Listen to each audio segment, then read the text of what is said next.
Well, good evening. Welcome to Bedtime Stories with me, Pastor Michelle. Today is Wednesday, January 20th, and our woman of the night, our daring and brave woman, is Sophie Blanchard, who was a brave balloonist.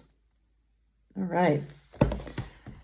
So by all accounts, Sophie was a shy, nervous, and skittish young girl.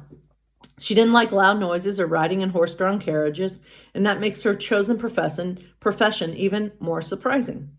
She married the much older John Pierre Blanchard when she was just a teen. He was a talented balloonist, but a lousy businessman. He needed something now that would attract the ticket-buying public to help him pay off debts. He decided female balloonists would draw big crowds, and Sophie agreed to give it a try.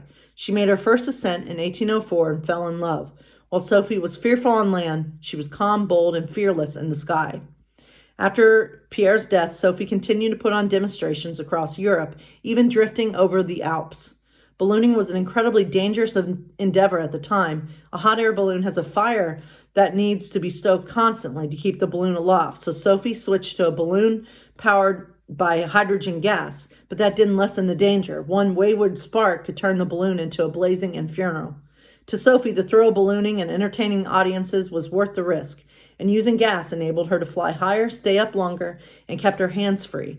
She loved flying at night, sometimes all night. She would attach parachutes to little baskets of fireworks and let them float down to the ground. Audience loved the sizzling, flickering spectacle and the dainty and daring balloonist. She became such a beloved performer of Napoleon Bonaparte that he proclaimed her to be the aeronaut of official festivals. She flew over his wedding reception, and when his son was born, she soared over Paris and dropped birth announcements to the people below. She also set off fireworks from her balloon for his baptism. Several times she lost consciousness while ascending too high. Temperatures could be freezing, and one night she fell asleep in the balloon and woke up with icicles on her hands and face. Another time she crash-landed in a marsh and nearly drowned before rescuers could pull her out. She bested the danger and defied social norms, stereotypes, and even gravity itself to prove that women could successfully achieve their high-flying dreams. Well, good for her. Things that I don't think I would ever do. I have no desire to go into a hot air balloon, I don't think. Unless it's the one at Disney. I think in Disney they have a hot air balloon, but it doesn't actually go up. It's attached to rope. So you're not actually going all the way up. Anyway. So, our Disney story tonight is from Monsters, Inc., and it's called Tough Audience. The sticker on the door read, "Enter at your own risk." But Mike wasn't scared. He had never met a kid he couldn't crack up. Tossing his microphone from one hand to the other, Mike sauntered through the closet door to face his audience. "Hey, how you doing tonight?" Mike greeted the kid. The boy in the race car pajamas just glared. "Did you hear about the monster who made it in show business? He really clawed his way to the top." Mike paused for a laugh, but the kid was silent.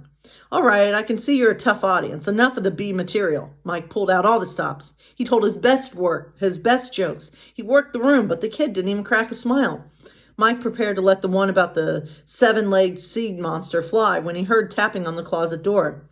Mike pulled the door open a crack. "I'm working here," he whispered. Sully poked his head in. "Mikey, you're dying. You've been on for 20 minutes and you're getting nothing. There are plenty of other kids to make laugh tonight. You can come back to this one later." "No way. He loves me. When he laughs, he's going to laugh big, and I can feel it." Just then, a rubber ducky sailed through the air and hit Mike in the eye. "See, he's throwing me presents." "Cut your losses, Mikey. Let this one go." Sully put a large hairy paw on Mike's head and urged him back through the door. "I'm telling you, Sully, I've almost got him. I tell you," Mike said through clenched teeth. "And I'm telling you to give. Give it up."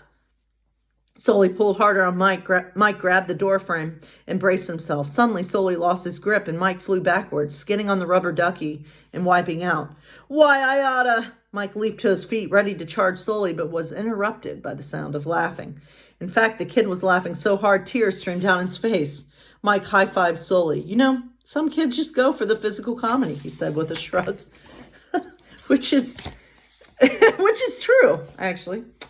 You know what I was thinking about, and it's amazing how long I've been doing these videos, but it's, I'm trying to remember when I started doing these videos, because I think we're almost coming, we're not too far from beginning, starting over with this book. So I don't remember exactly. I may just read this through March and we'll start a new kids book in April. Who knows? So we've gone through a lot together. So God bless you all. Have a wonderful day or night.